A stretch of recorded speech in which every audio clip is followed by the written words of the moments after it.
آپ دیکھیں آپ کی پریورٹیز بھی وہی ہیں جو حکومت کی ہیں اور جو پچھلی حکومت کی تھیں اور جو آئندہ حکومت کی ہوں گی. جی میرا بنیادی اختلاف کچھ اور ہے، وہ کسی ایک گورنمنٹ سے نہیں ہے، پچھلی گورنمنٹ سے. دیکھیں میں کب سے ایک بات چیخ رہا ہوں کہ اس ملک کا پرابلم اقتصادیات نہیں ہے، اس ملک کا اصل پرابلم اس کی تباہ ہو چکی اخلاقیات ہے.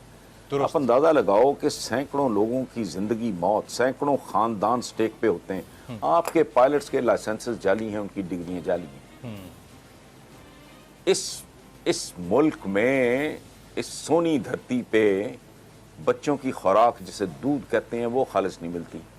چند ہفتے پہلے میں نے کسی چینل پہ یہ پروگرام دیکھا ہے کہ ہزاروں لیٹر دودھ گرایا گیا اور اس مکروہ آدمی سے پوچھا گیا، کسی نے پوچھا، وہ کیمیکل سے بنا ہوا دودھ تھا، کسی نے پوچھا کہ کیا اپنے بچوں کو بھی یہی پلاتے ہو؟ تو اس نے کہا میں تمہیں پاگل لگتا ہوں. جہاں موریلٹی کا یہ عالم ہو کہ دودھ سے لے کے بیسن تک کوئی چیز آپ کو خالص نہ ملے تو وہاں غور کرو. یہ ہمارے حکمرانوں میں ڈیپتھ کی کمی ہے. ہمارا پرابلم اقتصادیات نہیں ہے. حضور مدینہ کی کیا اقتصادیات تھی، لیکن پھر پوری دنیا کی اقتصادیات ان کے قدموں پہ ڈھیر ہو گئی. اپنی اقتصادیات کیا تھی بتائیں؟ بالکل درست نہیں. اخلاقیات کی ایک بائی پروڈکٹ اقتصادیات بھی ہوتی ہے، چونکہ اس میں ہوتے ہیں ورک ایتھکس. آپ نے مجھے کام دیا ڈسٹنگ کا، میں نے دیانتداری سے ڈسٹنگ کی، میں کام پہ وقت پہ پہنچا. یہاں پابندی اوقات کا وجود ہی کوئی نہیں ہے. کوئی بندہ اپنے کام پہ فخر نہیں کرتا، اس میں جان نہیں مارتا. ورک ایتھکس دنیا کا بہت بنیادی یہ اخلاقیات کا حصہ ہے کہ آپ سکول ٹیچر ہو، آپ جان مار کے. میں نے چند دن پہلے، میں کالے کال لکھتا ہوں کبھی کبھی کہ خون اور پسینے میں صرف رنگ کا فرق ہوتا ہے. میں لوہار ہوں، میں اپنا کام اعلیٰ کر رہا ہوں، دیانتداری سے کر رہا ہوں. میں معمار ہوں، میں اپنا کام اچھا کر رہا ہوں. میں ٹیچر ہوں، میں اچھا کر رہا ہوں. میں ڈاکٹر ہوں، میں جان مار رہا ہوں. ہمارے یہاں رنگ ٹپاؤ سلسلہ سارا. جو اخلاقی انحطاط ہے بات نہیں کرتا. میں کہہ رہا ہوں کہ 15 سال کا، جب تک 15 سے 20 سال کا روڈ میپ نہیں اور مسلط نہیں کیا جاتا، جیسے نالائق اور آوارہ ہو چکے بچوں کو ڈسپلن کرنا ہوتا ہے، وہ نہیں کیا جاتا، مجھے مسائل کا حل نظر ہی نہیں آتا. پرائمری ایجوکیشن ہے. کبھی کسی کے منہ سے آپ نے سنا آج تک کہ ہمارا را مٹیریل جس نے کل اس ملک کے معاملات کو سنبھالنا ہے ڈفرنٹ لیول پہ، whether he is a clerk اور ہی از اے کنگ، جو بھی ہے وہ کتنا گھٹیا. آپ کے بچوں کی بھاری اکثریت جن سکولوں میں جا رہی ہے ان کے حالات جانتے ہیں آپ؟ پتہ ہے آپ کو؟ مویشی بندے ہیں ادھر، بچے بندے ہیں، انڈر پیڈ ٹیچر ہیں، ان پڑھ ٹیچر ہیں. یہ پرائمری کا حال ہے. آپ کی سر پیر ہے کوئی نہیں. پاپولیشن مینجمنٹ کی پچھلے دنوں عارف علوی نے بات کی تو مجھے حیرت ہوئی کہ ایک سیاستدان کو بھی اتنا شعور ہے کہ وہ یہ بات کر سکتا ہے. میں جیسے دیکھیں، پیسے کی نہیں، ہر کام کی زکوٰۃ ہوتی ہے. میں ہر سال ایک دفعہ کم از کم ایک دفعہ ماتم کرتا ہوں کہ اپنی پاپولیشن کو اس پہ کوئی اس کو مینج کرو. دیکھو ہماری تعلیم، بنیادی تعلیمات میں شامل ہے ایک بات، اعتدال اور میانہ روی. حتیٰ کہ ہی ہمیں اعتدال اور میانہ روی کا حکم ہے. بے شک. تو بچوں کے ڈھیر لگانے میں کیوں نہیں بھائی؟ بے شک. کوئی بات ہی نہیں کرتا، ان کے ایشوز ہی نہیں ہیں. جو بات کرتا ہے ملک کی اقتصادیات ہو، یار مارو گولی، تمہیں تو تمہارا تو وہ ایک 10 بندے چنگچی میں گھسے ہوئے، آدھا لیٹر پیٹرول بچانے کے لیے وہ بندہ ون وے کا بیڑا غرق کر کے نکل جاتا ہے. وہ چنگچی والا سواریوں میں سے بھی کوئی نہیں بولتا، اسے پرواہ ہی نہیں ہے کہ آدھا لیٹر پیٹرول بچانے کے لیے میں 8-10 لوگوں کی زندگیاں داؤ پہ لگا رہا ہوں. کیریکٹر لیسنس اپنی آخری انتہا پہ، آخری انتہا پہ. جدھر آپ دیکھو قبضہ گروپ سے آپ کے قبرستان تک محفوظ نہیں رہ گئے. آپ کہاں اقتصادیات؟ اس ملک کی اقتصادیات آپ یوں ٹھیک نہیں کر سکو گے. اور یہ سزا مل رہی ہے اس ملک کے حکمرانوں کو. ہم لوگ حکمرانوں کے لیے سزا سے کم نہیں ہیں.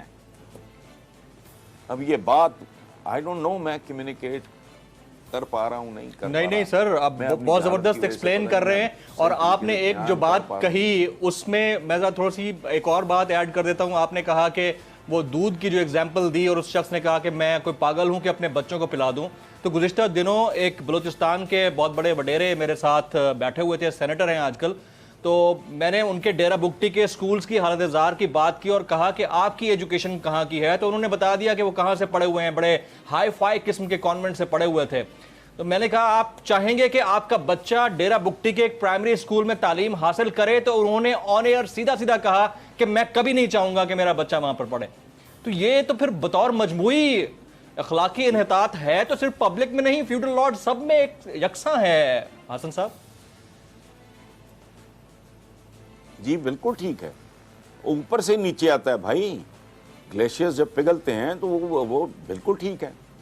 یہ جو فلسفی ہے اور یہ جو وزڈم ہے کہ جیسی قوم ہو ویسے حکمران مسلط، تو یہ ٹو وے ہے۔ کہتے ہیں یہ عکس ہوتے ہیں، عوام اپنے حکمرانوں کا عکس ہوتے ہیں، یہ ان کا پرتب ہوتے ہیں، یہ ان کو ان کی مثالیں سامنے رکھ کے اپنی زندگیاں گزارنے کی، بسر کرنے کی کوشش کرتے ہیں۔ یہ تو ریالٹی ہے، لکھا پڑھا، یہ میں نے نہیں لکھا، آپ نے نہیں لکھا۔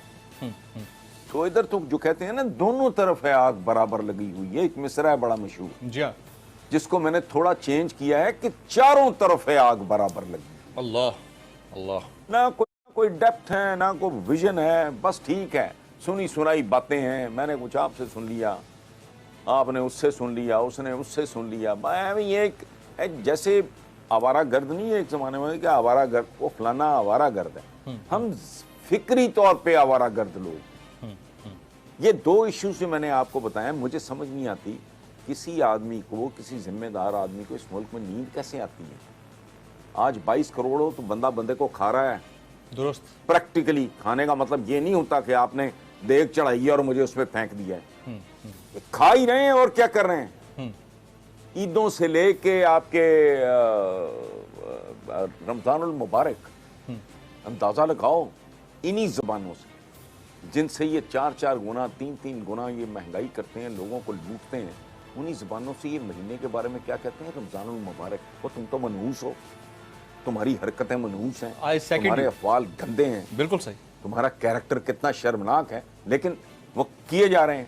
کیسے نیند آتی ہے جب 22 کروڑ یہاں پہنچ گیا؟ دیکھیں بات سنیں، میرا بچپن اسی ملک میں گزرا ہے، جی جی، تو میں اپنا مڈ 60s بھی کراس کر چکا ہوں۔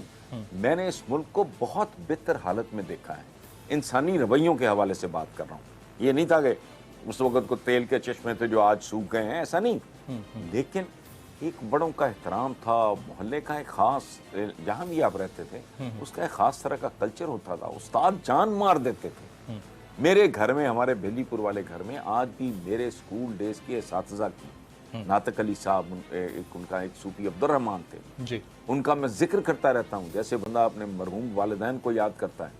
تو بلکہ چند سال پہلے، رابطہ نہیں ہے کچھ سال سے، جی، ان کے صاحبزادے تھے، وہ تھے یہ جو لائبریریز ہوتی ہیں پورے پاکستانی، اس کے وہ ڈی جی ایف سم تھنگ جی، اسلام ہے، تو ہی کالڈ می، تو میں نے کہا مجھے صوفی صاحب کی تصویر بھیج دیں۔ میں ان ٹیچرز کو یاد کرتا ہوں۔ ہم اسکاؤٹس ہوتے تھے لائل پور کا، میری بیسک ایجوکیشن ہے، جی، 8 بازاروں میں ہم سال میں ایک بار ٹریفک کنٹرول، ہم بچے چھٹی کے بچے کیا ہوتے ہیں، یونیفارم پہنی ہوئی، وسلیں لٹکی ہوئی، اچھے خاصے بندے کو کہہ دیتے انکل آپ ٹھیک نہیں، یہاں نہیں گاڑی کھڑی کر سکتے، وہ اچھا جی بیٹا جی، اچھا جی، وہ اسمائل کے ساتھ۔ اب میں آج ٹی وی پہ دیکھ رہا تھا کسی بندے کو پتہ نہیں تہلام یا کوئی اس طرح کی عجیب سی جگہ ہے، تو وہاں مار کے انہوں نے، بندہ جانور کو یوں نہیں مارتا۔ تو ایک کسی کو پرواہ نہیں ہے، یہ کلیریکل قسم کے مائنڈز ہیں، یہ پڑھیں یہ یوں ہو گیا ہے، یہ وہ ہو گیا، اکانومی یوں ہو گئی ہے، قرضہ، وہ بھائی ٹھیک ہے، وہ میں جانتا ہوں، میں تو میری تو فارمل ایجوکیشن ہے ہی اکنامکس کی، مجھے پتہ ہے یہ کیا ہوتا ہے، یہ واقعی خطرناک ہے، یہ برا ہے، لیکن تمہیں جن باتوں پہ تمہاری نیند غارت ہونی چاہیے وہ کیوں نہیں ہوتی؟ 22 کروڑ یہ کر رہا ہے، مالثس کی تھیوری آف پاپولیشن ہے، آبادی بڑھتی ہے 2 سے 4، 4 سے 8، 8 سے 16، 16 سے 32، 32 سے 64، یہ ترتیب ہوتی ہے ہم جیسے ملکوں میں، خاص طور پر ویسٹ میں تو فریز ہی ہو گئی ہے، ہمارے ہاں یہ ہے۔ تو سوچو تو صحیح، کل جب آپ 40 کروڑ ہو جاؤ گے، 22 تو پچھلی مردم شماری کا نتیجہ ہے، میرا خیال ہے آپ پہلے ہی 28 پہ پہنچے ہوئے، جی ہاں، جی ہاں، تو جب یہ 40 ہوگا تو 22 کو تو روٹی نہیں مل رہی، سر پہ چھت نہیں ہے، پاؤں میں جوتا نہیں ہے، پیٹ میں روٹی نہیں ہے،